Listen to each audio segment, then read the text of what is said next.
ठीक है, चालू करते हैं। तो हम लोग बट वेल्डिंग के स्पेसिफिकेशंस पढ़ रहे थे और थोड़ा बहुत हमने बट वेल्डिंग के बारे में पढ़ा था। कहाँ तक आगे थे हम लोग? ठीक है, तो हम स्पेसिफिकेशंस ऑफ बट वेल्डिंग पढ़ रहे थे और स्पेसिफिकेशन ऑफ बट वेल्डिंग में हमने थोड़ा बहुत कल के लेक्चर में थ्रोट थिकनेस के बारे में पढ़ा था। इसके बारे में पढ़ा था जी, थ्रोट थिकनेस के बारे में पढ़ा था। और मैंने आपको बताया था किस तरीके से हमें फुली पेनिट्रेशन में, जिसको हम कंप्लीट पेनिट्रेशन बोलते हैं, और पार्शियल पेनिट्रेशन में, जिसको हम इनकम्प्लीट पेनिट्रेशन बोलते हैं, इसमें हम थ्रोट थिकनेस लेते हैं। कल के लेक्चर में मैंने बहुत डिटेल में आपको थ्रोट थिकनेस बताई क्या होती है थ्रोट थिकनेस। तो आज के लेक्चर में मैं थ्रोट थिकनेस को एक्सप्लेन नहीं करूंगा क्योंकि आज पढ़ाने के लिए अपने पास टॉपिक अलग है। ठीक है, तो हम सिंपल सा दो चीजों पर चल रहे थे। हमने थ्रोट थिकनेस पढ़ी थी for the fully penetration weld and for the partial penetration weld, जिसमें हमने देखा था 5/8 of the thinner member thickness होता है। थिनर मेंबर हम थ्रोट थिकनेस लेंगे। फिर हमने देखा इसके बाद हम आए थे अपने इफेक्टिव लेंथ पे। तो हमने देखा था कि जो मिनिमम लेंथ आप बट वेल्डिंग में प्रोवाइड करते हो, जो मिनिमम लेंथ आप बट वेल्डिंग में प्रोवाइड करते हो वो 4 times, minimum 4 times of size भी लिख लो, साइज ऑफ वेल्ड। देखो आपको ऑब्जेक्टिव क्वेश्चन में जो मिलेगा वो उस तरीके से मिलेगा। देखो मैंने क्या, अपन ने क्या लिखा भाई, हमें तो पता है जो साइज ऑफ वेल्ड होती है वो थ्रोट थिकनेस से हम स्पेसिफिकेशन में ये देखते हैं कि जो हमारी थ्रोट थिकनेस होती है वो आपका साइज ऑफ वेल्ड बताता है। ठीक है, तो आपका ऑब्जेक्टिव क्वेश्चन जो होगा वो देखो, हमारा ऑब्जेक्टिव क्वेश्चन में क्या आता है कि जो minimum length of butt weld हम देते हैं वो क्या आता है, minimum 4 times of size of weld. ये दोनों तरीके से क्वेश्चन आ सकता है। कल आपने क्या लिखा था, minimum 4 times of throat thickness. अब थ्रोट थिकनेस का मतलब क्या होता है भाई, साइज ऑफ वेल्ड ही तो होता है। तो याद रखना ये क्वेश्चन दो तरीके से घूम सकता है। एक तो यहाँ पर आपको 4 टाइम्स ऑफ थ्रोट थिकनेस भी लिखा हो सकता है और एक आपको साइज ऑफ वेल्ड भी लिखा हुआ आ सकता है। ठीक है, चलो करते हैं। तो हमने देखा, हमने कल यहां तक छोड़ दिया था, मैंने एक्सेप्ट का लेक्चर छोड़ा था। तो हमने देखा जो मिनिमम लेंथ हम देंगे, जो मैंने आपको कल फिगर में दिखाया था, जो मिनिमम लेंथ ऑफ वेल्ड देंगे वो minimum 4 times of size of weld तो होना ही चाहिए। और साइज ऑफ वेल्ड आपका जो डिस्क्राइब होता है वो होता है थ्रोट थिकनेस से। ठीक है, अब आप ध्यान से देखना, हमने क्या बोला कि हमें जो लेंथ देनी है, हमें जो लेंथ देनी है वेल्ड की वो मिनिमम से मिनिमम 4 टाइम्स तो देनी ही है। अब क्या होता है, आप 4 टाइम्स से ज्यादा भी दे सकते हो, है ना। 4 टाइम्स से आप ज्यादा भी दे सकते हो। जैसे हमने बोला था कि कोई दुकानदार है 100 रुपए की चीज मिनिमम से मिनिमम वो लास्ट आपको 30 रुपए बेच सकता है। अब आप उसके 50 रुपए भी दे सकते हो, आप उसके 60 रुपए भी दे सकते हो, बट आपसे 30 रुपए तो लेगा ही लेगा। कोई 100 रुपए की चीज है और लास्ट दुकानदार जो बार्गेनिंग करता है उसके जो फायदा उसको होगा वो बोलेगा सर मैं 30 रुपए में आपको दे सकता हूँ, मैं 32 रुपए में खरीद कर आया हूँ, लास्ट से लास्ट में आपको 30 रुपए में दे सकता हूँ।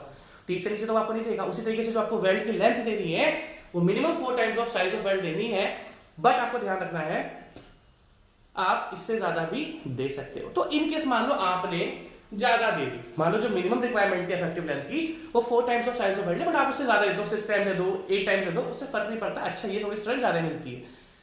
अब क्या होगा, ध्यान से देखना, जब आपके दोनों मेंबर इक्वल हैं, थिकनेस दोनों की क्या है, इक्वल है, द इफेक्टिव लेंथ, अब ध्यान से देखना, हमने एक्सेप्ट छोड़ा था, the effective length of a butt weld shall be taken as the length of continuous full size weld।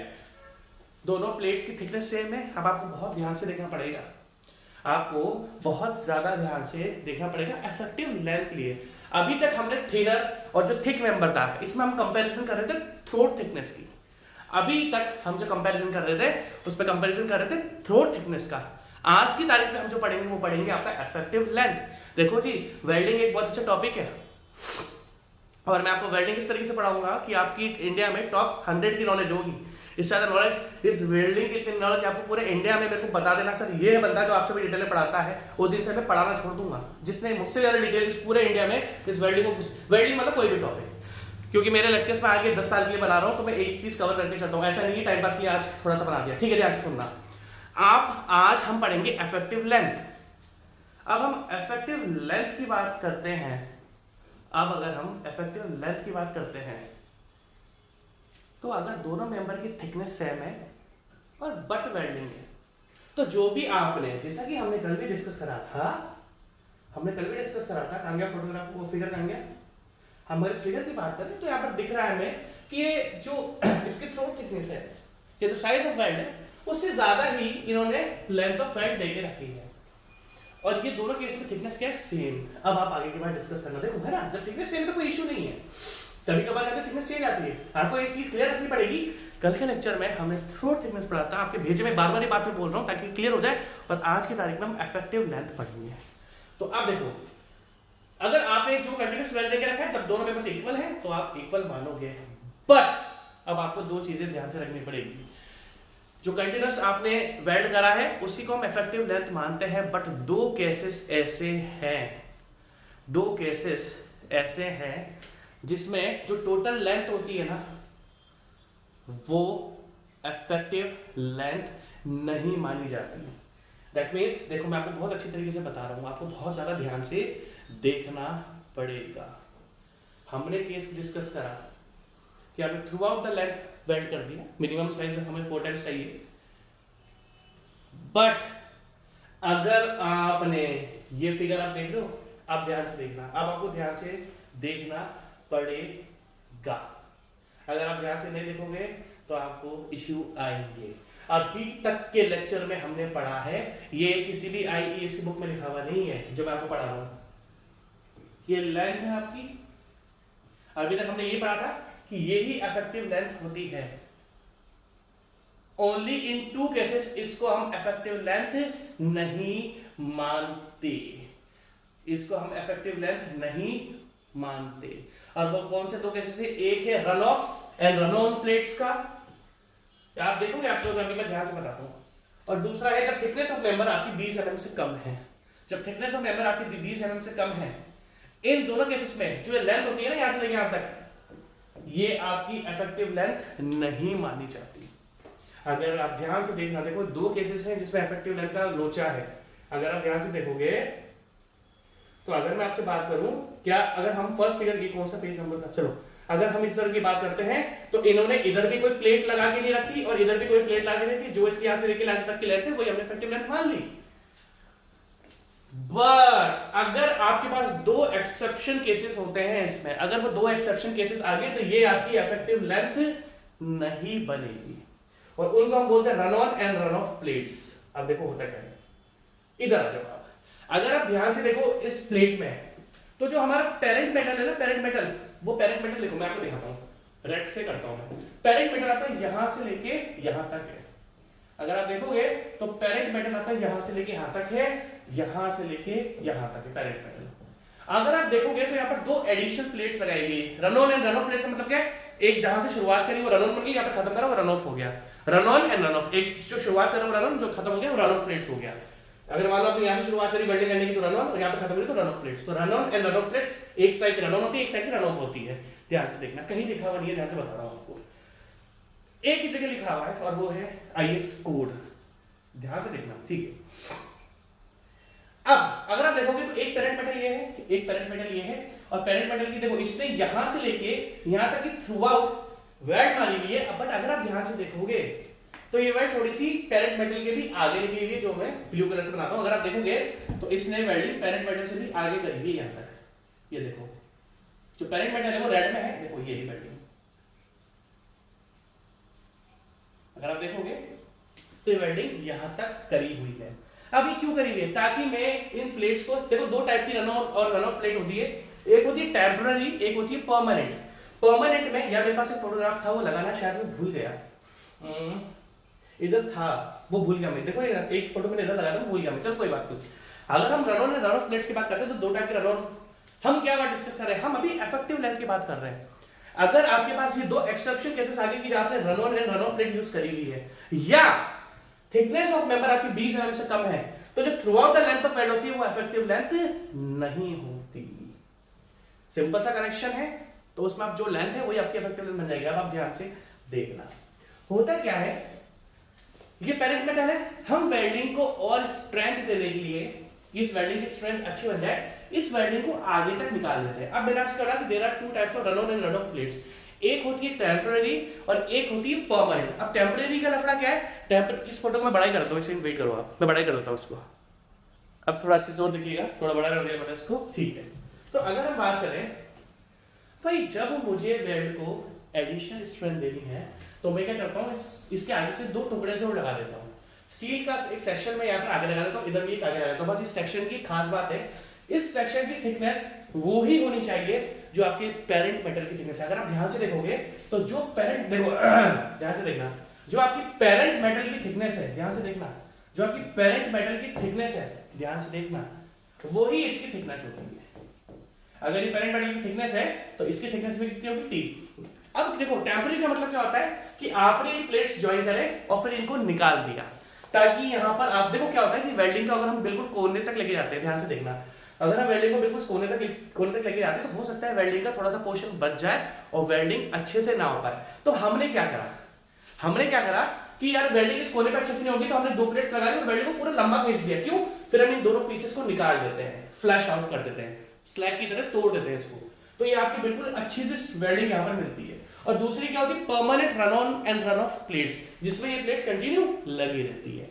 अब कहानी ये है, तो ये तो मैंने आपको बता दिया कि क्या करेंगे हम कि एंड में भी वेल्डिंग अच्छे से आ जाए, एंड ये जो एंड वाला पोर्शन है इसमें वेल्डिंग से अच्छे आ जाए, तो हम run and run off plates यहाँ पर लगा देते हैं। कहने का मतलब है हम वेल्डिंग की स्ट्रेंथ को थोड़ा सा और अच्छा कर देते हैं in case of butt welding. आपको चीजें ध्यान से सुननी पड़ेगी in case of butt welding. अब आप ध्यान से देखना, अब ये run on and run off plates जो आप लगाते हो, इसकी एक क्राइटेरिया है कि इसकी थिकनेस जो होती है वो थिकनेस ऑफ पेरेंट मेटल के बराबर ही होती है, बट इसकी जो विड्थ होती है, अगर आप देखोगे इसकी जो विड्थ होती है वो मिनिमम 40 mm होनी ही चाहिए। और ये रहा आपका एक बहुत अच्छा ऑब्जेक्टिव क्वेश्चन जो कहीं पर भी आपको मिलेगा, तो एग्जाम में तो मिल जाएगा, बट बुक्स वालों ने इसको देख के नहीं रखा हुआ। कुछ बुक से देख रखा हुआ है, कुछ बुक से बिल्कुल देखे नहीं रखा हुआ है, ठीक है। तो क्या क्वेश्चन बनता है कि अगर आपने बट वेल्ड कनेक्शन में run on and run off plates use करी है, तो पहला ऑब्जेक्टिव क्वेश्चन इसका क्या बनता है कि इसकी थिकनेस क्या बनती है, जो थिकनेस ऑफ पेरेंट मेटल होती है दोनों बराबर होती है। दूसरी क्वेश्चन क्या बनता है कि जो इसकी विड्थ होगी ना run on and run off plates की, वो मिनिमम से मिनिमम आपकी 40 mm होनी चाहिए, और ये विड्थ ही आपकी इफेक्टिव लेंथ बनती है। ये विड्थ ही आपकी इफेक्टिव लेंथ बनती है। अगर आप एक बार ध्यान से देखोगे, आप इधर देखो, मान लो अगर मैं इस वेल्ड की इफेक्टिव लेंथ देखो, आप ध्यान से देखना, आपको मजा आएगा। अगर मैं देखूं तो वेल्ड ऑफ जो लेंथ, वेल्ड की लेंथ है वो यहां से लेके आया था कि आप बोलोगे हाँ सर, ये देखो जो लेंथ है वो इस प्लेट की विड्थ के इक्वल दे रखी है। यहाँ पर आपको ध्यान से देखना पड़ेगा चीजें, क्योंकि बहुत सारी बुक्स में ये चीजें देखकर नहीं रखी हुई है, बहुत सारी बुक्स में चीजें देखकर नहीं रखी हुई है। अगर आप देखोगे तो इस केस में ये जो इफेक्टिव लेंथ ली गई है, ये विड्थ ऑफ प्लेट ली गई है, जो कि मिनिमम से मिनिमम हम इतना लेते हैं। तो क्या हमने पढ़ा था कल के केस में कि अगर आपका सिंपल सा बट कनेक्शन है, मिनिमम आपको 4 साइज ऑफ जो मिनिमम लेंथ ऑफ वेल्ड देनी है वो 4 times of size of weld देनी है। बट इन केस अब हमें क्या होता है, except in the following two cases when the full width, अब ध्यान से देखना, when the full width of the joint और piece shall be taken as the effective length। जो पीस हमने जोड़ा है उसकी विड्थ को हम इफेक्टिव लेंथ लेते हैं। यहाँ पर आपको चीजें बहुत ध्यान से सुननी पड़ेंगी, बहुत इंपॉर्टेंट चीज है ये। अब आगे देखो, जो मैंने आपको लिखा, जो मैंने आपको समझाया वो लिखा हुआ है, ये रेड से पढ़े, ब्राउन से पढ़ लेते, ठीक है। The ends of the butt weld are extended. क्या होता है, जो बट वेल्ड के एंड्स होते हैं हम उसको थोड़ा सा और एक्सटेंड कर देते हैं, ताकि जो एंड में प्रॉब्लम होती है वेल्डिंग की, वो प्रॉब्लम हमें फेस ना करना पड़े। The ends of the butt weld are extended past the edges of the part, जो पेरेंट मेटल है हम उसके आगे भी कर देते हैं, joined by the use of run on and run off plates. पहली बात तो आपको है ना बहुत मुश्किल से, आप इंटरनेट पे भी यूज, मैं आपको बोलता हूं आप गूगल पे सर्च करो, गूगल पर भी ये लिखा हुआ नहीं है कि run on and run off plates होती क्या है। ये ना चीजें ना बहुत मुश्किल से मैं आपको पढ़ाता हूँ, इन चीजों को थोड़ी इज्जत करना। ये run on and run of plate आप गूगल पे सर्च, बुक्स तो भूल जाओगे, बुक्स में कुछ लिखा हुआ है। अगर आप गूगल पे भी सर्च करोगे ना कि run on and run off plates क्या होती है, तो जब आप 1 घंटा लगा दोगे ना, तो 1 घंटे के बाद आपको पता लगेगा जो शुरुआत वाली होती है प्लेट उसको रन ऑन बोलते हैं, जो खत्म वाली होती है उसको हम रन ऑफ बोलते हैं। ठीक, आपको लगेगा कि 2 टाइप की प्लेट्स होती है, 2 टाइप की प्लेट्स नहीं होती। अरे जो शुरुआत करी रन ऑन, जो शुरुआत ऑफ करी रन ऑफ, ठीक है। Run off plates with a similar joint preparation end of reasonable thickness. Thickness कितनी, जो थिकनेस हमारी पेरेंट मेटल की है उतनी थिकनेस उसकी होनी चाहिए, with a reasonable thickness not less than the thickness of the parent metal. Part joint मतलब जो पेरेंट मेटल हम जॉइन कर रहे हैं उतनी थिकनेस तो उसके अंदर होनी ही चाहिए, कभी भी कम थिकनेस का जॉइन नहीं कराता। End of length not less then 40 mm। मैंने क्या बोला, जो उसकी विड्थ है, जो उसकी लेंथ है, वो 40 mm से कम। देखो अगर आप ध्यान से देखोगे, ये जो इसकी विड्थ है और ये जो इसकी लेंथ है वो 40 mm से कम आपकी नहीं होनी चाहिए, ठीक है जी। जनरली विड्थ में हम डिस्कस करते हैं and the length not less than the 40 mm। If run on and run off plates are removed, मैंने क्या बोला, दो टाइप की run on and run off plates होती है, एक होती है टेम्पररी, उसको रिमूव कर दोगे तो अच्छी फिनिशिंग मिल जाती है, अच्छी स्ट्रेंथ मिल जाती है। If the run on and run off plates are removed after completion of the weld, the ends of the weld shall be smooth and flush. देखो जी क्या होता है, जब भी वेल्डिंग, मैंने आपको एक वर्ड बोला था फ्लश, जब भी, देखो फ्लश का मतलब क्या होता है, आप लोग फ्लश तो जानते ही हो, किसी भी चीज को साफ करना मतलब फ्लश होता है। किसी हम घर में भी करते हैं फ्लश, है ना। फ्लश का मतलब क्या होता है, जो गंदगी है उसको साफ कर दो। तो क्या होता है कि जो वेल्डिंग है, अगर आपको स्मूथ सरफेस चाहिए तो जो वेल्डिंग का रीइंफोर्समेंट निकला होता है, ध्यान से देखना मेरी बात, ध्यान से सुनना मेरी बात, वेल्डिंग में जो रीइंफोर्समेंट निकला होता है कभी कभार उस रीइंफोर्समेंट को बिल्कुल साफ कर दिया जाता है ताकि इवन सरफेस मिल जाए। जैसे ही मैं आपसे बात करता हूं, अगर हमने ये बट वेल्डिंग यहां पर करी हुई है तो ये जो आप देखोगे ये थोड़ा सा ऊपर से एक रीइंफोर्समेंट क्या होता है, थोड़ा सा, ये देखो रीइंफोर्समेंट क्या होता है, थोड़ा सा पहले रीइंफोर्समेंट क्या होता है, जो एक्स्ट्रा वेल्ड होता है वो एक्स्ट्रा वेल्ड हम क्यों देते हैं, ताकि अच्छी से स्ट्रेंथ आ जाए, और बाद में रीइंफोर्समेंट को रिमूव कर दिया जाता है तो एक अच्छी सी स्मूथ सरफेस हमें यहाँ पर मिल जाती है। तो रीइंफोर्समेंट आप रीइंफोर्समेंट को रिमूव भी कर सकते हो। तो रीइंफोर्समेंट को जनरली हम रिमूव क्यों करते हैं, ताकि हमें इवन सा स्मूथ सा सरफेस मिल जाए with the edges of abutting parts. लिखो इसको, ये केस नंबर 1 है, ये केस नंबर 1 है जो कल मैंने शुरुआत कर दी थी केस नंबर 1 की, ठीक है जी। अब मैं आ रहा हूं आपके केस नंबर 2 पर, अब मैं आ रहा हूं आपके केस नंबर 2 पर। अब अगर केस नंबर 2 की बात करें तो फिर हाँ यार, ये वाला डायग्राम बनाऊं तो ये मिलता नहीं है कहीं पर, बहुत कम बुक्स में देके रखा हुआ है, फिगर जो आपने मैंने दिया हुआ है आपको बहुत कम देके रखा हुआ है, ठीक है, ध्यान से देखना। अगर हम सेकंड केस की बात कर रहे हैं भाई, इफ आपके पेरेंट मेटल की जो थिकनेस है वो 20 mm से ज्यादा नहीं है, अगर आपके पेरेंट मेटल की जो वेल्ड है, पेरेंट मेटल की जो पेरेंट मेटल की थिकनेस है, पेरेंट मेटल की जो थिकनेस है 20 mm से स्मॉलर है, अगर आपकी पेरेंट मेटल की जो थिकनेस है वो 20 mm से स्मॉलर है, और इसमें जनरली अगर आप ध्यान से देखोगे, अगर आप ध्यान से देखोगे आपको दिखेगा नहीं, मैं देखो एक बार आपको दिख रहा है क्या, आई होप आपको दिख नहीं रहा होगा, हल्का हल्का दिख रहा है बट मैं आपको अच्छे से दिखाता हूँ। यहाँ पर देखो, ये पार्ट से मैं आपको पार्ट बनाता हूँ, देखो ये रहा पार्ट जिसको हमको ज्वाइन करना है, ये पार्ट है, इसमें जो मैंने ग्रूव दे रखा है वो वी ग्रूव दे रखा है, डबल वी ग्रूव है, ये देखो ये मैंने पार्ट आपके सामने बना दिया। अगर आप ध्यान से देखोगे, ध्यान से देखना है ना, ये देखो ये पार्ट है आपका जो मैंने रेड से बना दिया आपको, अब देखना ध्यान से, और ये आपका देखो ये आपका पीसेस। देखो जो डबल वी ग्रूव होता है वो सबसे कॉमन आपका बट वेल्ड टाइप है, हमने देखा था different types of butt welding करते हैं, तो different types of but joints भी थे आपके, तो डिफरेंट टाइप्स ऑफ हमने बट जॉइंट्स देखा था किस किस तरीके से अलग होते हैं। तो डबल वी ग्रूव है आपका, डबल वी ग्रूव में फायदा क्या होता है, पहली बात है फुली पेनिट्रेशन देता है आपको, फुली पेनिट्रेशन की स्ट्रेंथ ज्यादा होती है, नो डाउट। हाँ मैं आपको एक चीज और बता दूं, जिस स्ट्रक्चर में, अब आपको एक बात बता देता हूँ, जिस स्ट्रक्चर में बहुत ज्यादा वाइब्रेशंस होते हैं या बहुत ज्यादा लोड लगता है उस पर कभी भी पार्शियल पेनिट्रेशन वेल्ड नहीं दिया जाता है। आपको ये ध्यान रखनी पड़ेगी जो मैंने अभी एक बात बोली, अगर आपके स्ट्रक्चर में वाइब्रेशंस हैं तो आप उस स्ट्रक्चर में कभी भी पार्शियल पेनिट्रेशन नहीं दोगे। Partial penetration is not use for vibrating structures. हम कभी भी अगर ऐसे स्ट्रक्चर में वेल्डिंग करेंगे, लाइक मैं बोल रहा हूं, आपने ट्रेन का ब्रिज बनाया, उसमें आपको कई जो ट्रेन का ट्रस ब्रिज होता है, आपने देखा होगा ट्रस यूज करते हैं ट्रेन में, कभी अगर हम ट्रेन में जाते हैं, नदी होती है तो वहां पर एक ट्रस बना हुआ होता है, स्टील स्ट्रक्चर बना हुआ होता है जिसके ऊपर से धड़म धड़म आवाज आती है, क्योंकि आपकी ट्रेन स्टील स्ट्रक्चर के ऊपर से निकल रही होती है, उसमें वाइब्रेशंस आते हैं, और जिन स्ट्रक्चर्स में वाइब्रेशंस आते हैं हम कभी भी वहां पर पार्शियल पेनिट्रेशन टेस्ट यूज नहीं करते हैं, पार्शियल पेनिट्रेशन वेल्ड कभी भी यूज नहीं करते हैं। और जिन स्ट्रक्चर वाइब्रेशंस नहीं है, डेड लोड है, वहां पर आप पार्शियल पेनिट्रेशन वेल्ड को यूज कर सकते हो। दूसरा, अगर मैं स्ट्रेंथ की बात करूं, पार्शियल पेनिट्रेशन वेल्ड में। यार मेरे को डाउट है कि मेरे से स्लाइड मिस हो गई है यार, मुझसे मिस हुआ एक चीज, मुझे एक स्लाइड लगानी पड़ेगी इसमें।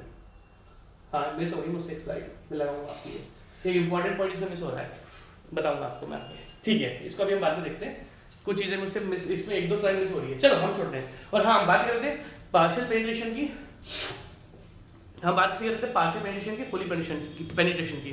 तो सबसे पहली बात, जब भी स्ट्रक्चर्स पे वाइब्रेशंस और हैवी लोड होता है तो कभी भी पार्शियल पेनिट्रेशन वेल्ड यूज नहीं करा जाता, हमेशा फुली पेनिट्रेशन वेल्ड यूज करा जाता है। और एक चीज और आपसे पूछ सकते हैं, मान लो किसी स्ट्रक्चर पे लोड लगा, तो जो अगर हमने किसी भी मेंबर्स में अगर फुली पेनिट्रेशन वेल्ड यूज कर रखी है तो उस वेल्ड की हम उतनी स्ट्रेंथ मानते हैं जितनी पैरेंट मेटल की है। ध्यान से देखना, मेरी बात को ध्यान से देखना, मेरी बात आपको बहुत ध्यान से सुननी पड़ेगी। पहली बात आपको समझ में आ गया, वाइब्रेशंस के लिए हम फुली पेनिट्रेशन वेल्ड यूज करते हैं और नॉन वाइब्रेटिंग स्ट्रक्चर्स के लिए हम पार्शियल पेनिट्रेशन यूज कर सकते हैं। वैसे बहुत कम जगह पार्शियल पेनिट्रेशन यूज होता है। दूसरी बात, अगर आपने फुली पेनिट्रेशन वेल्ड करा है और उस दो मेंबर्स को आपने ज्वाइन करा है, तो हम ये कंसीडर करके चलेंगे कि जो वेल्ड है उसकी भी स्ट्रेंथ पेरेंट मेटल के इक्वल ही आ रही है। बट अगर आपने मेंबर्स को, क्योंकि लिखा हुआ नहीं मैं कह रहा हूं ना, कुछ स्लाइड्स मिस हो रही है इसमें से, मैं देखता हूं मेरे को मेरे टैबलेट में वो होगी, मैं स्लाइड्स अभी लगा देता हूं इसमें, है ना। अगर मैंने जो बोला ध्यान से सुनना, अगर आपका जो पार्शियल पेनिट्रेशन वेल्ड है, अगर हमने किसी भी मेंबर में पार्शियल पेनिट्रेशन वेल्ड करी है, तो हम ये कंसीडर करके चलते हैं जो वेल्डिंग है उसकी कुछ भी स्ट्रेंथ नहीं है जो कि लोड को बियर या रेजिस्ट करने में काम आएगा। तो there are two different cases for load carrying capacity. दो चीजें बताई मैंने आपको, मैं अभी आपसे क्या डिस्कस कर रहा था, load carrying capacity of partial and fully, क्योंकि अभी फुली पेनिट्रेशन वेल्ड की बात आ रही थी तो मैंने सोचा पार्शियल का भी बता दूं।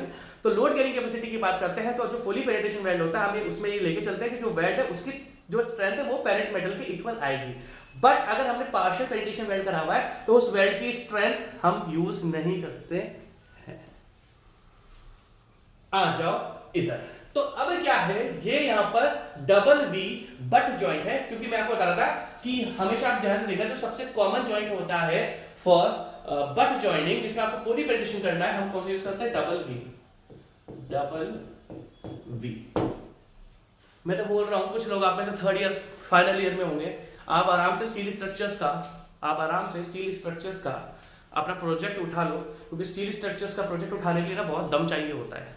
और आप देखो, आपको प्रोफेसर आपसे खुश नहीं हो गया ना तो मेरा नाम चेंज कर देना, ठीक है। आपको प्रोफेसर आपको बोलेगा यार आपका नॉलेज बहुत जबरदस्त है, किससे पढ़ रहे हो ये बताए, पूछेगा वो आपसे, ठीक है। तो हमने देखा कि यहाँ पर डबल वी बट जॉइंट है जिसकी थिकनेस, जिस पेरेंट मेटल की थिकनेस 20 mm से कम है। और मैंने कहा था कि मतलब 20 mm से कम है, और अगर इसमें हमें फुली पेनिट्रेशन वेल्ड देना है, और इसमें हमें फुली पेनिट्रेशन वेल्ड देना है, हमें इसमें फुली पेनिट्रेशन वेल्ड देना है, तो आपको अब ध्यान से देखना।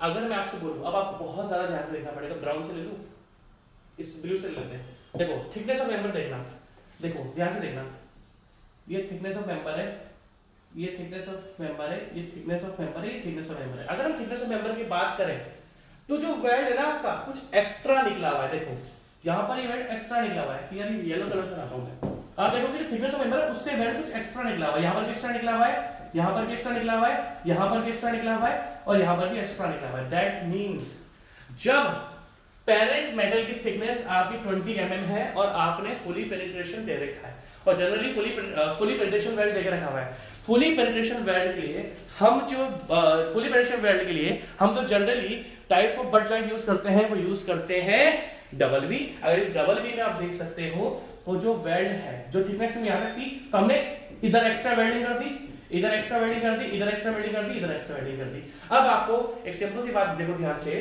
जैसे मान लो ये वी बना हुआ है आपका, ये वी बना हुआ है, हम इधर अच्छे से दिखा देता हूं आपको, इधर इरेज कर देते हैं इसको, थोड़ा अच्छे से दिखा देता हूं मैं आपको।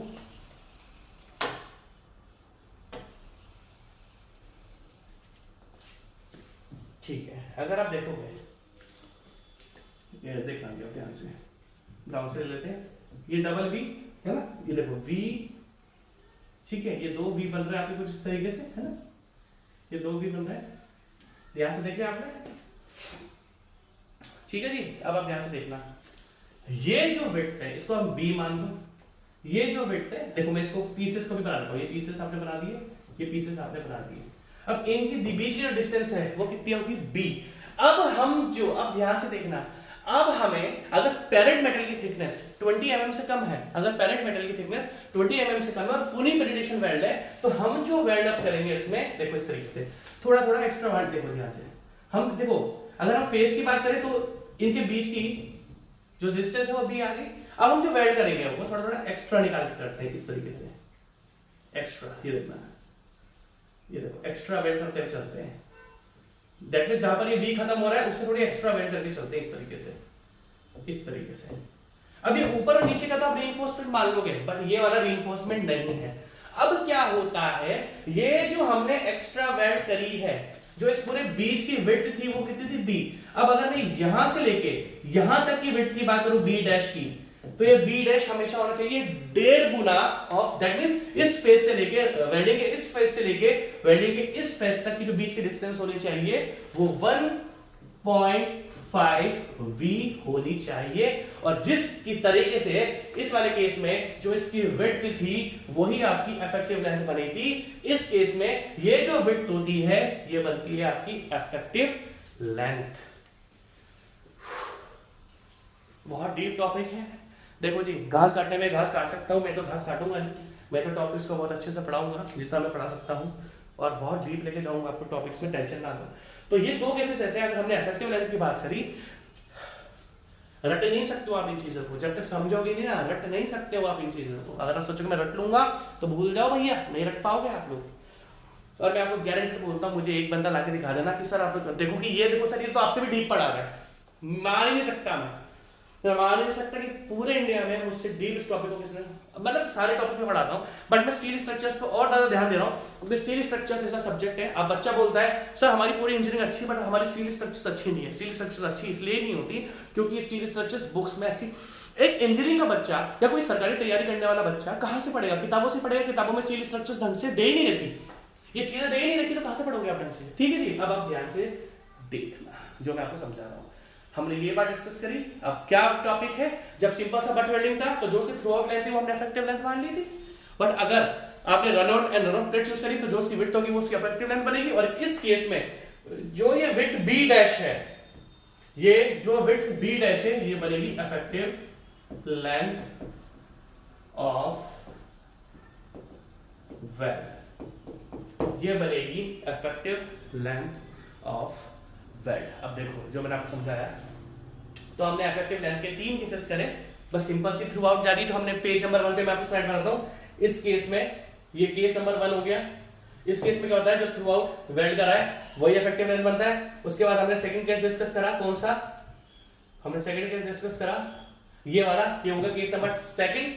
इस केस में क्या होता है, जो थिकनेस ऑफ प्लेट्स होती है वो हमारी इफेक्टिव लेंथ होती है। और थर्ड केस हमने यूज करा ये वाला, दैट मींस 3 केसेस में मैंने आपको इफेक्टिव लेंथ ऑफ वेल्ड बताई है, जो कि होती है 1.5। जो भी इस बीच की जो भी बन रहा है, इस बीच का जो भी है वो इसका आपका 1.5 गुना होना चाहिए। ठीक है जी, तो सिंपल सी बात है। अब मैं आपको बता देता हूं, लिख लेना, the parent metal, if the parent metal is not more than 20 mm thick, अगर पेरेंट मेटल आपका 20 mm से ज्यादा नहीं है, ठीक है, the end shall be chipped और cut back to a solid metal. क्या बोला, जो इसका एंड होता है, अगर आप ध्यान से देखोगे, ध्यान से देखना, इस जगह आप ध्यान से देखो, यहां पर जो देखो ये जो एज जा रही है ना, कभी आ रही फ्यूजन लाइन, हमने वेल्ड इस फ्यूजन लाइन तक ही करा है।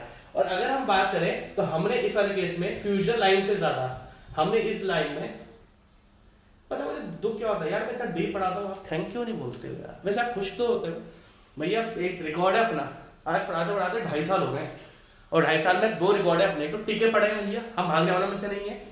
दूसरा, इस 2.5 साल में एक ऐसा बच्चा नहीं है जिसने ये बोला सर आप बहुत फर्जी पढ़ाते हो।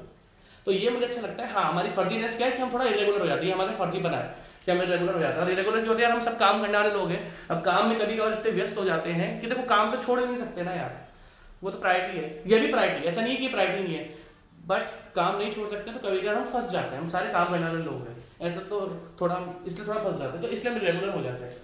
बट एट द एंड हम टिके हुए, आज नहीं 2.5 साल बाद नहीं, 4.5 साल बाद भी टिके रहेंगे, 6.5 साल बाद भी टिके रहेंगे, 10.5 साल बाद भी टिके रहेंगे, क्योंकि मुझे किसी चीज का लालच नहीं है। आदमी, ये मेरा पैशन है पढ़ाना, मुझे किसी कोई चीज़ का लालच तो है नहीं कि मैं लालच, कुछ चीज़ मिली तो पढ़ा दिया, कुछ चीज़ नहीं मिली तो नहीं पढ़ाया। अपन को लालच तो है नहीं 1 रुपये का भी, ठीक है, अपना पैशन है पढ़ाना, तो उसको पढ़ाएंगे अच्छी तरीके से, ठीक है। अगर अब आगे की बात डिस्कस करें तो आई होप आपको चीजें समझ में आ गई होंगी। तो क्या लिखा इसने, और cut back to solid metal and welds applied having a width not less than 1.5 times, मतलब 1.5 times the V opening between the parts joint to fill out the ends of the same reinforcement as the faces of the fan. और इस case में जो B dash होगा आपका, वो बनता है आपका इफेक्टिव लेंथ। लिखो इसको पूरा। अब मैं 1 सेकंड पानी पी लेता हूँ, और इसमें 2 चीजें और मेरे को लगता है मुझे 2 स्लाइड और लगानी है, तो मेरे को 1 सेकंड दो, मैं आप पानी भी लेता हूँ, स्लाइड भी लगा देता हूँ। स्लाइड में तो मिल ही रही है टैबलेट में मैंने ढूंढा पूरा, मिला नहीं मेरे को, बट एनीवेज कोई बात नहीं, मैं आपको आगे पढ़ा देता हूँ, ठीक है। क्या चीज में डिस्कस करना चाहता हूँ मैं आपको बताता हूँ। वो मिली नहीं स्लाइड, पता नहीं वो कहाँ मिक्स हो गई, क्योंकि वो मेरे सिस्टम पे यार बहुत ज्यादा स्लाइड्स पड़ी हुई मिल लेती, ठीक है, मैं आपको बता देता हूँ। देखो हम यहाँ पर बात कर लेते हैं, इसकी बात कर लेते हैं इफेक्टिव थ्रो थिकनेस की। अब ध्यान से आप देख लो, हमने 2 टाइप की इफेक्टिव थ्रो थिकनेस पढ़ी थी।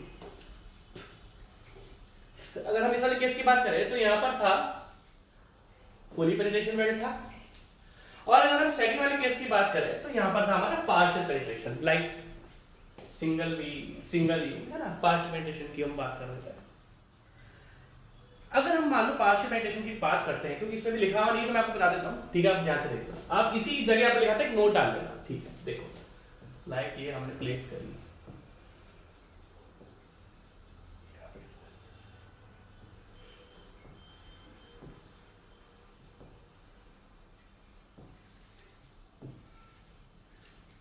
ये क्या है, अगर मैं मान लो इसके अंदर वेल्ड करता हूं, अगर मैं यहां पर वेल्ड करता हूं तो देखो, अगर मैं वेल्डिंग करूंगा अंदर तो ये फुली पेनिट्रेशन वेल्ड नहीं होगी, ये पार्शियल पेनिट्रेशन वेल्ड है। अगर आप ध्यान से देखोगे, इस पे लिखा हुआ नहीं था तो चलो कोई बात नहीं,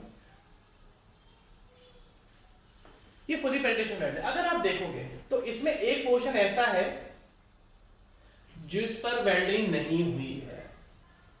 अब ऑब्जेक्टिव क्वेश्चन ये बनता है कि ये जो रिमेनिंग पोर्शन है जिस पर वेल्ड नहीं होती है, अनवेल्डेड पोर्शन बोलते हैं इसको।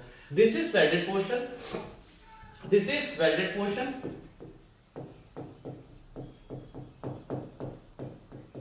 And this is unwelded portion, unwelded portion. Partial penetration का तो मतलब यही है कि एक जगह तक पर आप 100% पूरी डेप्थ के अक्रॉस तो उस पर वेल्डिंग करोगे नहीं, इसी का मतलब पार्शियल पेनिट्रेशन वेल्ड होता है। अगर बात आती है कोई ये पूछेगा आपसे कि ये अनवेल्डेड पोर्शन कितना छोड़ा जाता है, तो सिंपल सा फंडा है, ये जो अनवेल्डेड पोर्शन है, ये जो आपका अनवेल्डेड पोर्शन है, इसकी थिकनेस कभी भी should not be more then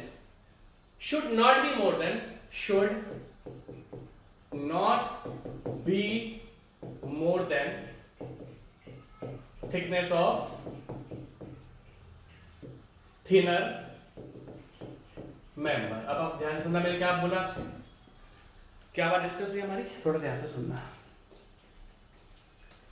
हमने ये बात डिस्कस करी है कि भाई अगर हम इस पार्शियल, अगर हमने जो इफेक्टिव थ्रो थिकनेस की बात करते हैं, तो हमारा फुली पेनिट्रेशन था जिसमें हम इनके बीच में फुली पेनिट्रेशन वेल्ड कर देते, इस तरीके से फुली पेनिट्रेशन वेल्ड कर देते हैं। अभी मैं बताऊंगा इनके बीच में वेल्ड कैसे करा जाता है। यहाँ पर तो इक्वल क्रॉस सेक्शन था, इक्वल थिकनेस थी, तो हमने फुली पेनिट्रेशन वेल्ड कर दिया। इनके बीच में भी फुली पेनिट्रेशन वेल्ड ही होता है। अभी मैं आपको बताऊंगा आगे क्या चीज होती है, वो मैं आगे बताऊंगा।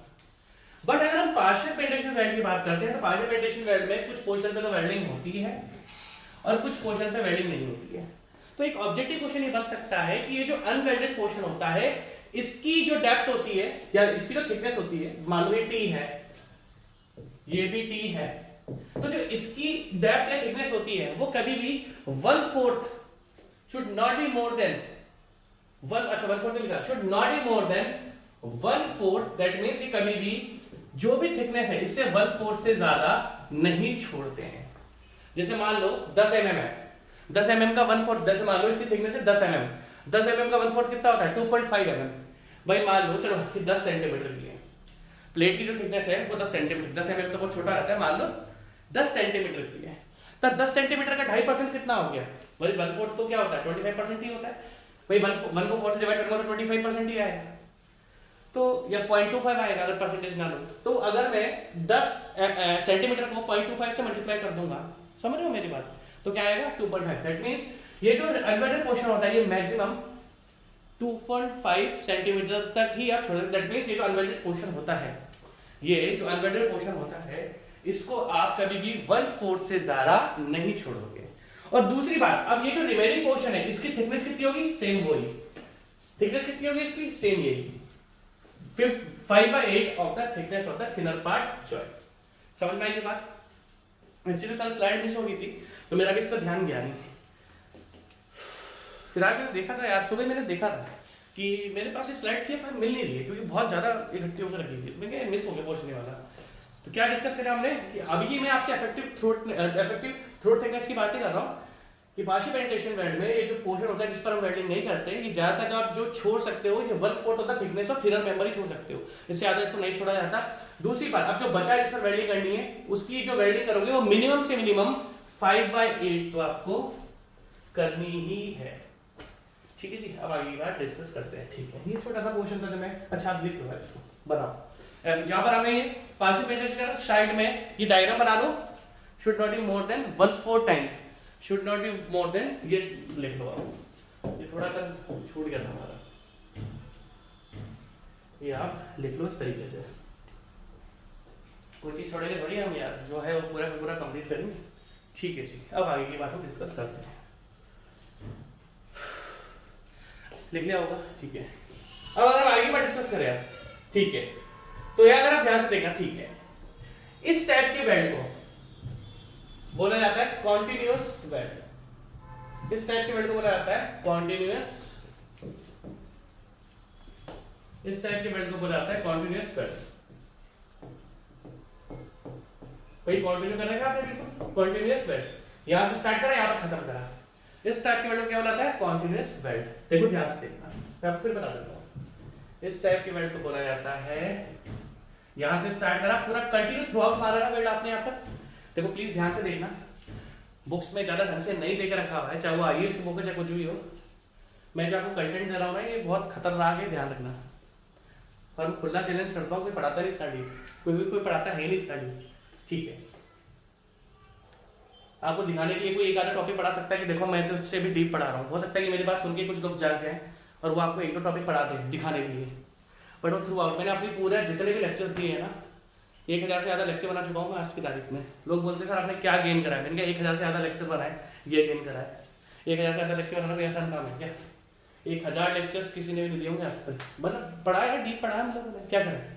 ठीक है, तो इस टाइप के वेल्ड को हम बोलते हैं कॉन्टिन्यूअस वेल्ड, जो यहाँ से स्टार्ट करा यहाँ से स्टॉप कर दिया।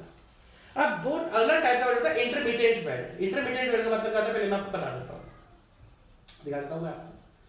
अभी तक हम जो पढ़ रहे थे इफेक्टिव लेंथ पढ़ रहे थे, इफेक्टिव थ्रो थिकनेस पढ़ते हैं, हम इंटरमीडिएट वेल्ड की बात कर रहे थे। अब ध्यान से देखना, और सॉरी कंटीन्यूअस वेल्ड के बारे में पढ़ रहे थे हम लोग, जो एक जगह से शुरू हुआ दूसरी जगह पर अपन रुक गए। अब अगर आप ध्यान से देखोगे यहाँ पर मैं आपको वेल्ड बताता हूँ, देखो ध्यान से, ये दो प्लेट्स हैं, पेरेंट मेटल 1, ये लिख देता हूं मैं, parent metal 1, parent metal 2, parent metal 2, parent metal 1, parent metal 2। और आप बच्चे जो बोल रहे थे sir welding welding welding welding, अपना क्या यार वेल्डिंग छूटा हुआ था है ना, तो वेल्डिंग पढ़ा दिया यार। टॉपिक एक भी नहीं छोड़ूंगा मैं, टॉपिक एक भी नहीं छोड़ूंगा मैं। बच्चे बोलते हैं सर आपने वेल्डिंग नहीं पढ़ाया था, तो स्टील स्ट्रक्चर्स में वेल्डिंग इंपॉर्टेंट है, तो वेल्डिंग पढ़ा दिया यार आज की तारीख में। ठीक है, अब मैं ट्रांसपोर्टेशन चालू करने आ रहा हूँ वापस से, बेफिक्र रहो। ज्योमेट्रिक डिजाइन पढ़ेंगे हम लोग ट्रांसपोर्टेशन में, मंडे से हम लोग मंडे हाँ ज्योमेट्रिक डिजाइन चालू कर दूंगा मैं। ठीक है जी, मंडे ट्यूसडे ज्योमेट्रिक डिजाइन। ठीक है, तो अगर आप देखोगे जो हमने शुरुआत में वेल्डिंग देखी थी वो through out the length of member थी। अगर आप ध्यान से देखोगे, आप ध्यान से देखना, देखो एक वेल्डिंग यहाँ पर, सॉरी एक वेल्डिंग उन्होंने यहाँ पर करेगी यहाँ से लेके यहाँ तक की, दूसरी वेल्डिंग उन्होंने करेगी यहाँ से लेके यहाँ तक की, तीसरी वेल्डिंग उन्होंने करेगी यहाँ से लेके यहाँ तक की। अगर आप देखोगे तो ये जो वेल्डिंग है कॉन्टिन्यूअस वेल्डिंग नहीं है। पहली बात तो अभी हम बट वेल्डिंग ही पढ़ रहे हैं, पहली बात तो अभी तक हम बट वेल्डिंग ही पढ़ रहे हैं, और आप देख सकते हो कि यहाँ पर जो वेल्डिंग है वो कॉन्टिन्यूअस वेल्डिंग नहीं है। यहाँ पर वेल्डिंग करी, फिर छोड़ी, वेल्डिंग करी फिर छोड़ी। तो सिंपल सा फंडा है। इसको आप देखो, जो थ्रोट थिकनेस की बात होती है same to same continuous weld की तरह चलेगा। अगर हम थ्रोट थिकनेस की बात करते हैं, अगर हम लोग थ्रोट थिकनेस की बात करते हैं तो ये वैसे ही चलेगा जैसे कॉन्टिन्यूस वेल्ड था। बट अगर अब यहाँ पर बात करें लेंथ की, अगर आप ध्यान से देखोगे, देखो अभी यहाँ पर हम बात करते हैं लेंथ की, तो यार इसकी लेंथ तो कंटिन्यू है ही नहीं ना, छोड़ी हुई है। देखो बीच में अगर आप देखोगे तो छोड़ी हुई है। सबसे पहला क्वेश्चन ये बनता है जो इंटरमीडिएट फेल्ट होता है। देखो जी, आपने जब मैं आपको स्ट्रेंथ ऑफ मटेरियल पढ़ा रहा था तो मैंने आपको बताया नॉर्मल स्ट्रेस होता है, शियर स्ट्रेस होता है। तो अगर जो कॉन्टिन्यूस वेल्ड है वो नॉर्मल फोर्स को भी झेल लेगा, वो शियर फोर्स को भी झेल लेगा। दैट मींस उसके अंदर नॉर्मल स्ट्रेस भी जनरेट होता है और शियर स्ट्रेस भी जनरेट होता है। इंटरमीडिएट की खास बात क्या है, ये नॉर्मल फोर्स में टूट जाता है। आपको बहुत ध्यान से सुननी पड़ेगी मेरी बात। अगर हम कॉन्टिन्यूस की बात करें, कॉन्टिन्यूस वेल्ड में तो नॉर्मल स्ट्रेस भी जनरेट हो जाता है और शियर स्ट्रेस भी जनरेट हो जाता है। वो नॉर्मल फोर्स मतलब परपेंडिकुलर फोर्स, शियर फोर्स मतलब पैरेलल फोर्स। बट अगर हम इंटरमीडिएट की बात करते हैं तो देखो कोई चीज में आप 3 टाके लगा के 4 टाके लगा के तो उसमें नॉर्मल फोर्स करेंगे तो टुकड़े टूट जाएंगे। कोई यार एक देखो, अगर मैं इन दोनों को ज्वाइन करता हूं, ये दो मेरे पास मेंबर्स हैं, तो अगर मैं इन दोनों को ज्वाइन करूं और मान लो थ्रू आउट द लेंथ में इनके अंदर वेल्ड दे रहा हूं, अगर मैं थ्रू आउट द लेंथ में इनके अंदर वेल्ड दे रहा हूं तो इसके अंदर ये नॉर्मल फोर्स को भी बियर कर लेगा, रेजिस्ट कर लेगा और शियर फोर्स को भी। बट अगर मान लो मैं टाका एक जगह टाका मार रहा हूं, फिर दूसरे के टाका मार रहा हूं, फिर तीसरे के टाका मार रहा हूं और अब मैं इसमें नॉर्मल फोर्स लगाऊंगा तो ये टूट जाती है। तो याद रखना इस टाइप की वेल्डिंग को जो कॉन्टिन्यूस नहीं दी जाती इसको बोलते हैं हम इंटरमिटेंट वेल्डिंग। इस टाइप की वेल्डिंग जो कॉन्टिन्यूस नहीं होती है, इस टाइप की वेल्डिंग जो कॉन्टिन्यूस नहीं होती है इसको बोला जाता है इंटरमीडिएट बट वेल्डिंग। और इंटरमीडिएट बट वेल्डिंग को ओनली शियर स्ट्रेस या शियर फोर्स के लिए ही यूज करा जाता है। Intermediate butt welding should be used to resist shear only, ये ध्यान रखना। इस बार हम नॉर्मल फोर्स लगाओगे टूट जाएगा ये। तो अगर कोई ऐसा मेंबर है जिस पर ओनली शियर लग रहा है तो वहां पर आप इंटरमीडिएट बट वेल्डिंग यूज कर रहे हो, ठीक है। अब आपको एक चीज ध्यान से देखनी है, थ्रोट थिकनेस की बात करते हैं तो थ्रोट थिकनेस बिल्कुल सेम है। बट अगर हम इफेक्टिव लेंथ की बात करते हैं तो सबसे पहले आपको एक चीज याद रखनी है कि इनके बीच का जो स्पेस है, ये स्पेस, एक सेकंड में ऐसा रखो। सबसे पहले आपके दिमाग में आ सकती है कि सर आपने जो इंटरमीडिएट बट वेल्डिंग करी, ये आपने कुछ स्पेस छोड़ा, फिर स्पेस छोड़ा, फिर स्पेस छोड़ा, ठीक है। ये स्पेस सर हम कितना छोड़ सकते हैं? अगर हम बात करते हैं सर ये स्पेस छोड़ा, ये वाला छोड़ा, ये सर स्पेस छोड़ा, ये जो आपने स्पेस छोड़ा है, ये स्पेस जो होता है ये आप ज्यादा से ज्यादा कितना छोड़ सकते हो? 16 times of the thickness of thinner member. 16 times से ज्यादा नहीं छोड़ सकते। मान लो मेंबर की थिकनेस है 10 mm, तो आप ज्यादा से ज्यादा जो स्पेस छोड़ सकते हो वो, मान लो हमारे पास 2 मेंबर है बट वेल्डिंग में, एक की थिकनेस है 12 mm और एक की थिकनेस है 10 mm। एक की थिकनेस है 12 mm और एक की थिकनेस है 10 mm, ठीक है जी। तो अगर हम बात करते हैं कि सर ये जो इनके बीच का स्पेस है आप ये कितना दे सकते हो, मैं बोलूंगा मैक्सिमम स्पेस जो मैं दे सकता हूं, मैक्सिमम स्पेस जो मैं दे सकता हूं, 16 times of the thickness of thinner member. 16 times of thickness of thinner, 16 times से ज्यादा नहीं दे सकता मैं, ठीक है। 16 टाइम्स से ज्यादा आप इसके बीच की थिकनेस को नहीं दे सकते हो। ये आपको एक ऑब्जेक्टिव क्वेश्चन बन सकता है। और अगर हम बात करें कि सर इसकी इफेक्टिव लेंथ कितनी होगी, तो भैया जो इनके बीच का स्पेस है उसको 4 गुना कर दो, जो भी इनके बीच का स्पेस है उसको 4 गुना कर दो, वही आपकी इफेक्टिव लेंथ बनती है। दो चीजें हमने डिस्कस करी कि सर ये जो मैक्सिमम स्पेस आपने देख रखा हुआ है ये आप कितना दे सकते हो। तो भैया जो दो पार्ट मैंने ज्वाइन करे, parent metal number 1, parent metal number 2, इन दोनों को जो मैंने ज्वाइन करा है, इसमें जो थिकनेस ऑफ थिनर पार्ट है, इसमें से जो थिकनेस ऑफ थिनर पार्ट है उसी की थिकनेस ऑफ थिनर पार्ट में, उसी की थिकनेस ऑफ थिनर पार्ट में जो थिकनेस ऑफ थिनर पार्ट है उससे 16 गुना कर दो, उससे ज्यादा आप इनके बीच में स्पेस नहीं दे सकते। अब आपके पास क्या स्पेस आ गया, लॉन्गिट्यूडनल स्पेसेस, अब आपके पास आ चुका है, आपके पास स्पेस आ चुका है, इस स्पेस का 4 गुना कर दो, या फिर ये बोल दो कि इफेक्टिव लेंथ में इससे जो इफेक्टिव लेंथ होती है उसका 4 टाइम्स कर दो, वही आपका इफेक्टिव लेंथ बनेगा। आप देखो जो मैं बता रहा हूं लिखो, इंटरमीडिएट, ये लिखा है आपको पूरा, intermediate butt weld should be used to resist shear only, इस पर आप नॉर्मल फोर्स लगा सकते हैं। एंड द इफेक्टिव लेंथ जो हमने डिस्कस करा मैं आपको वही बता रहा हूं, and the effective length of such weld should not be less than 4 times the longitudinal space between the effective length of weld. ठीक है जी, nor more than the 16 times of thinner part. क्या बोला मैंने, 4 गुना से ज्यादा नहीं, मतलब 4 गुना तो मिनिमम होना चाहिए और 16 गुना से ज्यादा ये आपका ज्यादा नहीं होना चाहिए। तो आप इसको लिख लो, फिर मैं आपको आगे का पॉइंट बताता हूं।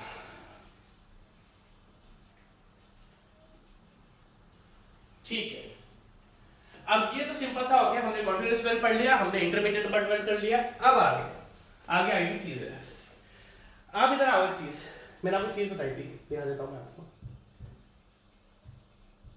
आ जाओ, ये था नहीं ना, ये नहीं है, ये भी नहीं है। हाँ इधर आओ, इधर आओ, देखो यहाँ पर क्या लिखा मैंने, फुली पेनिट्रेशन वेल्ड। आपको ध्यान से देखना है, फुली पेनिट्रेशन वेल्ड। ठीक है, फुली पेनिट्रेशन वेल्ड की अगर हम लोग बात करते हैं तो यहाँ पर देखो, अगर मैं आपसे बात करूं यहाँ पर, तो सर इसकी थिकनेस भी सेम लग रही है और इसका क्रॉस सेक्शन भी सेम लग रहा है। अगर हम इस पहले वाले केस की बात करते हैं तो यहाँ पर सब कुछ सेम है।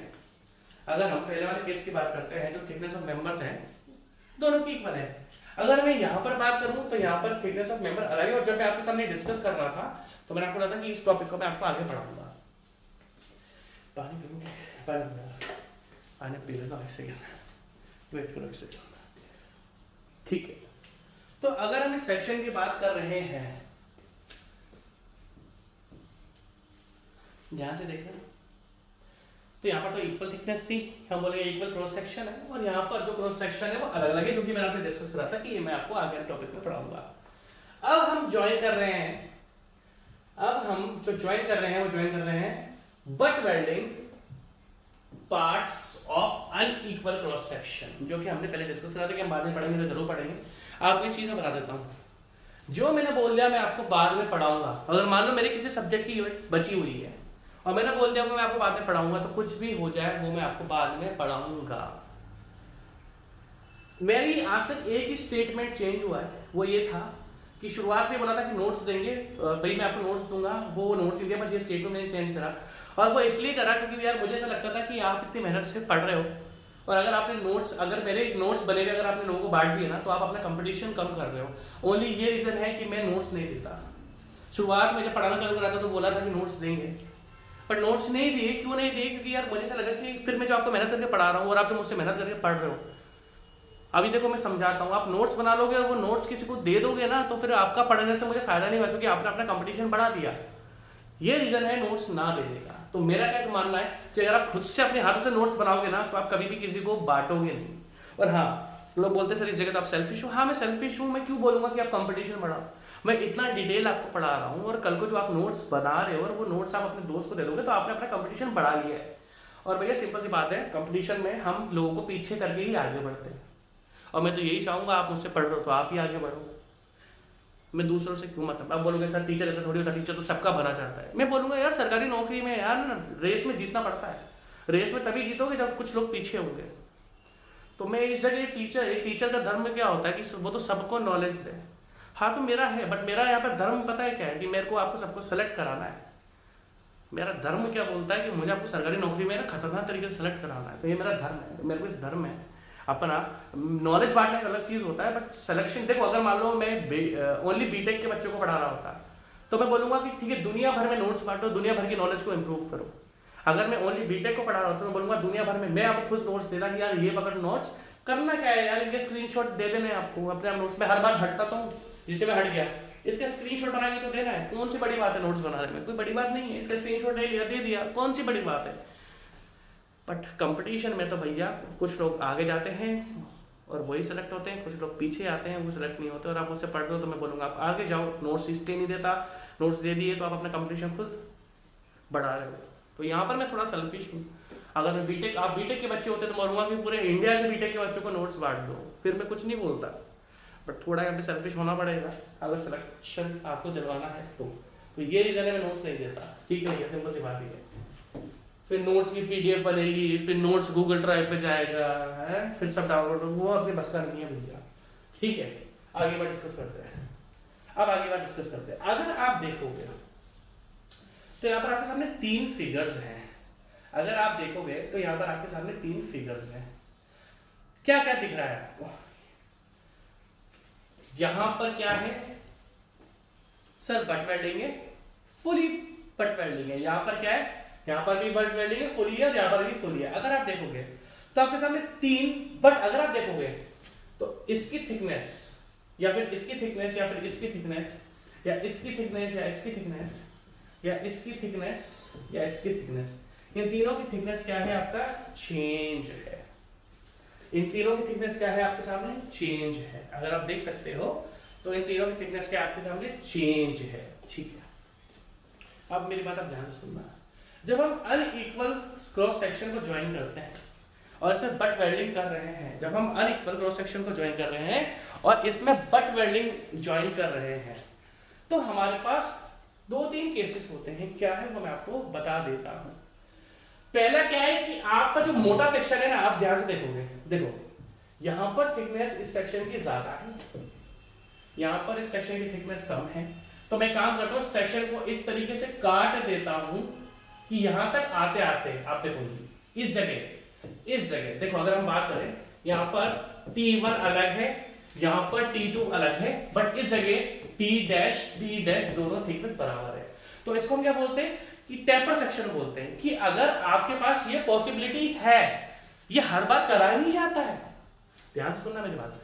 आपके पास ये पॉसिबिलिटी है कि अगर आप मेंबर का एरिया रिड्यूस कर दोगे और स्ट्रेंथ पे ज्यादा फर्क नहीं पड़ता है, आपने फैक्टर ऑफ सेफ्टी बहुत ही ज्यादा लेके रखा हुआ है, तो हम जो मोटा सेक्शन है उसको उस कोने से पतला कर देते हैं। देखो अगर मैं बात करूं तो इस जगह थिकनेस और इस जगह T' दोनों सेम है, तो मुझे कुछ इशू है ही नहीं, तो मुझे कुछ इशू है ही नहीं। तो आप देख सकते हो तो क्या टॉपिक बना, when we have to join two unequal cross section on the plate on the perimeter of bigger thickness we can taper the section. But taper में आपको स्लोप कैसे रखनी है? जो कि 1/5 से ज्यादा नहीं होनी चाहिए। दैट मींस आपको इस तरीके से रखना है कि ये जो स्लोप है, ये जो आपका स्लोप है ये 1/5 से ज्यादा। अब स्लोप क्या होती है, मैंने x और y मैंने आपको बता दिया, कितने x में कितना y बढ़ेगा, है ना, वो बता दिया है। बार बार स्लोप नहीं बताऊंगा, मैंने हर जगह स्लोप की डेफिनेशन आपको बता रखी है। दैट मींस इस मेंबर में जो हमने स्लोप रखनी है, इसमें से एक x है एक y है, ठीक है, वो 1/5 आपकी होनी चाहिए। ये बहुत इंपॉर्टेंट है, ये ध्यान रखना कि अगर हम 2 अनइक्वल सेक्शन को ज्वाइन कर रहे हैं तो जो मोटा सेक्शन है उसको हम कर सकते हैं। बट ये कंडीशन है, बट ये कंडीशन है। कंडीशन क्या है कि आप इसको कभी काट सकते हो जब आपका इस सेक्शन को कट करने में स्ट्रेंथ पर फर्क नहीं पड़ता या आपने फैक्टर ऑफ सेफ्टी बहुत ज्यादा लेकर रखी है। आपने मान लो फैक्टर ऑफ सेफ्टी जैसे कि है, मैंने जब स्टील की यूनिट नंबर 1 पढ़ाई थी, मैंने आपको सारी फैक्टर ऑफ सेफ्टी बता रखी है, बट फैक्टर ऑफ सेफ्टी आपने कम लेकर रखी है और आपके पास ये पॉसिबिलिटी नहीं है। But that means in this case there is no effect, there is no effect on strength after the reduction of section, after the reduction of section, after the reduction of section। तो आप इसको काट कर दोगे। अब दूसरा case क्या है, देखो यहां पर थिकनेस T1 है, यहां पर थिकनेस आपकी T2 है, यहां पर आपकी थिकनेस क्या है T1 है, और यहां पर आपकी थिकनेस क्या है T2 है। तो इस केस में हमने क्या करा, ना इसको काटा ना, देखो अगर आप देखोगे तो इस जगह दोनों की थिकनेस यहां पर बराबर हो रही इस जगह। अब ये जरूरी नहीं कि आप हर बार मेंबर को काट दोगे भाई अगर आप एरिया को रिड्यूस कर रहे हो तो आप क्या कर रहे हो, एरिया को रिड्यूस करके तो आप स्ट्रेंथ भी, क्योंकि भाई एरिया रिड्यूस कर रहे हो तो जो एरिया आपने काट दिया, जो एरिया आपने काट दिया उसकी तो स्ट्रेंथ कम हो जाएगी, है ना, उसमें जब मटेरियल ही गायब कर दिया। तो इस केस में हम क्या करते हैं कि यहां से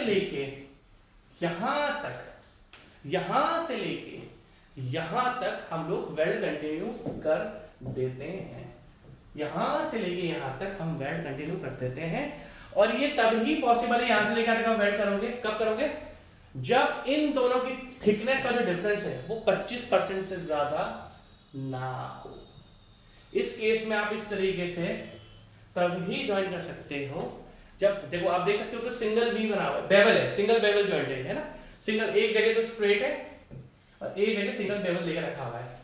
तो आप देखो बहुत इंपॉर्टेंट चीजें हैं ये, हम 2 अनइक्वल क्रॉस सेक्शन कर रहे हैं, तो इस टाइप की जॉइनिंग आप तभी कर सकते हो जब थिकनेस का the difference is thickness difference in thickness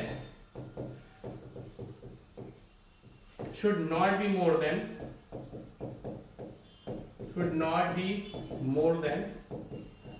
25%। Thickness का जो डिफरेंस है वो 25% से ज्यादा नहीं है। उसको अगर 25% तक का थिकनेस है तो हम देखो क्या है इस मुद्दे से क्या देखो, अगर मान लो हमने इस केस की बात करी, मान लो यहाँ पर 25 से ज्यादा है, 25 से ज्यादा तो हमें इसको टेपर देना पड़ेगा, और हमारा अगर एरिया रिडक्शन का फर्क नहीं पड़ता तो हम टेपर दे देंगे। बट अगर एरिया रिडक्शन से हमको फर्क पड़ता है कि भैया हम एरिया को रिड्यूस नहीं कर सकते, अगर हमें एरिया रिड्यूस हम नहीं कर सकते हैं तो हमें करेंगे डायरेक्ट ज्वाइनिंग कर देंगे। और ये डायरेक्ट ज्वाइनिंग हम तभी कर सकते हैं जब दोनों की थिकनेस का डिफरेंस 25% से ज्यादा ना हो। जैसे मैं आपको एग्जांपल देता हूं, इसकी थिकनेस थी 12 सेंटीमीटर, इसकी थिकनेस थी 11 सेंटीमीटर, तो दोनों की जो थिकनेस का डिफरेंस है वो कितना है 1 सेंटीमीटर, तो वो 25% से ज्यादा नहीं हुआ, तो हाँ इस केस में आप ज्वाइन कर दोगे। अब मान लो आप इस तरीके से डबल बेवल ज्वाइंट दे रहे हो, इस तरीके से 2 केसेस होते हैं।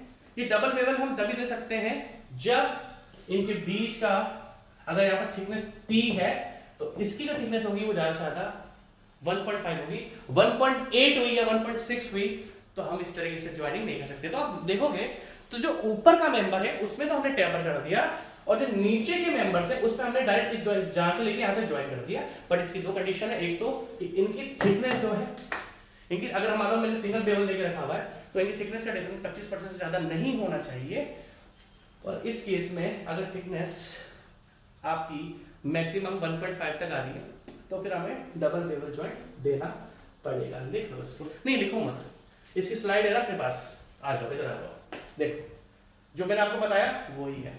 In butt welding steel parts in line with each other and which are intended to withstand dynamic repeating or alternating forces and which are of unequal width or where the difference in thickness of the parts exceed 25% of thickness of the thinner part। Same to same ये वही चीज लिखी हुई जो मैं आपको बता रखा है, ठीक है। In butt welding steel parts in line, इसकी लैंग्वेज बहुत गंदी लिखी हुई है, आप इस लैंग्वेज को मत ही लिखो। देखो वही लिखा हुआ 1/5, आप एक काम करो इस तरीके से मत लिखो, इसकी लैंग्वेज थोड़ी गंदी लेके रखी हुई है, लैंग्वेज को दिखाते रहती है। जो मैंने आपको बताया 25, मैंने आपको इंग्लिश से बता रखा है, इसको आप एक काम करो मत लिखो, आप एक इसकी हेडिंग डालो बस, आप डालो butt welding parts of unequal cross section, और आप इस तरीके से इसको बना लो। अब यहां पर मैं बट वेल्डिंग को क्लोज करता हूं, और बट वेल्डिंग के बाद कल के लेक्चर में हम लोग डिस्कस करेंगे अपना, क्या डिस्कस करेंगे, अपना fillet weld. Take care, bye bye.